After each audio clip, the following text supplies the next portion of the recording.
to her? I couldn't stop it. I told her I saw right through her. I told her none of the men she picked out for me would ever marry me. I told her it didn't matter how many tasteful shades of mauve and lavender she redid the walls with. Hellas is going to sit in the king's throne one day and he'll paint them red and black just because he can. I said, your world is ending and it doesn't belong to you anymore. You expected her to welcome that? It was all true, but it didn't stop her calling for the physician. And what did you do then? Don't pretend to care. I know my problems must tire you, even before. You were far too absorbed in philosophy and literature to listen to what I had to say. No, that's what you want. To escape. Don't play the mortal teenager, Cassandra. Do you believe that no one understands you? You wanted the classics. You wanted Locke and Shelley and Bronte. You wanted the world inside the books, and I was able to bring it alive for you, to teach you things that no one else knew, to show you life so brilliant, so painfully vibrant, that you were afraid to believe it could be true. Wasn't that what it was like? Being here with you, I feel like everything she wanted from me was falling away. Like I was shedding skin, made hard and abhorrent by the years of her glares. I was rising into a light that blotted out everything else. You're so close to freedom now. You could stay here with me. Become a priestess in my halls, dressed in white, holy. No mortal woman could touch you then. You lied to me. You made me believe that you were mortal. I had to, my love, don't you see? The world that we live in, the world of ideas and dreams and real true beauty, people like your mother would never understand. Those who come thither are not willing to have part in the affairs of men, but their souls ever strive to remain above. A Greek said that, of course. That's why your mother fears you. She knows you've surpassed her, gone straight into the heart of what she feared. Even your brother, with his games and worldly pleasure, is enslaved. Why go back to your father's court? To be ridiculed and disapproved of and whispered about? Stay with me. Here, they'll have to respect you. They'll have to believe you then. You made me think it was real. That you were real. But what are you anyway? A pedestal? Cold to the touch? A myth for children? You are in my head, but I always have to go home. My mother's world is the real one. The one I always have to return to. You can't stay with me. You can't save me. You can't protect me. In the end, who can really choose between dreams and reality?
huge thank you to these amazing, talented people who inspire us every single day and who inspired us to actually put this together we just decided over the last few months, you know what? A few things were going on. Some of the younger kids at Writopia were writing pieces that were amazing, and they were saying, what is this? This is a play. They didn't even understand what they were doing.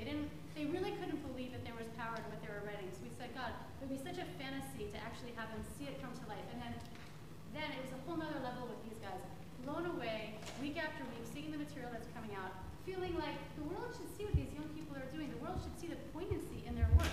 I mean, we learn every day about what the future of our world through their eyes. We learn so much about right now through their eyes, and we just felt like, you know, it would be amazing to bring this to the public. And this is our first year, this is our first festival, and did you guys realize that we were written up in the New York Times? We got listed on Friday. So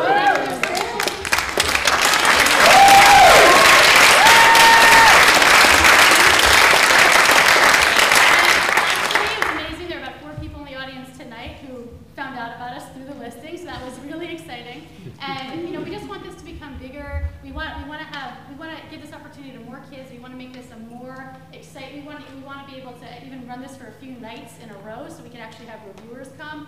We need a lot of support for that. This came straight out of, we just decided, let's just put any kind of resources we have to this.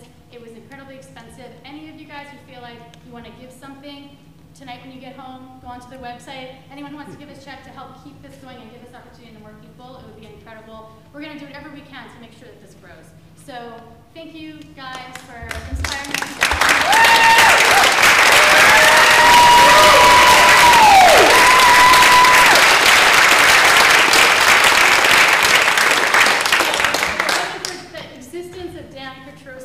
None of this would be happening. I mean, amazing what you did, your direction, your work. I mean, he led a whole troupe in building all of this. He actually had the vision for the entire staging, for all of the props. And he put in like 10 or 15 hours into this whole thing, I'm sure. Yeah, as in hundreds of hours. Weekends. Of hours.